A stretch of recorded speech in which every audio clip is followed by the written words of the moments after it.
What is the ratio of the least common multiple of 180 and 594 to the greatest common factor of 180 and 594? It'll be easiest to find the greatest common factor first and then go from there.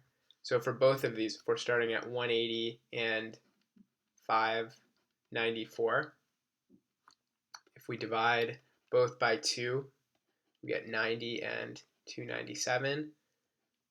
Divide both of those by 3, we get 30 and 99. Again, divide those by 3, and we get 10 and 33. And then there's nothing more we can commonly divide both, which means that the least common, the greatest common factor of 180 and 594 is 2 times 3 times 3, which is 18. And if we think about the prime factorization of 180, that's just going to be this 2 times 3 times 3. And then how do we get to 10? Well, it's one more 2, so 2 squared times 5. Prime factorization of 594 is going to be 2 times 3 times 3. Then how do we get to 33?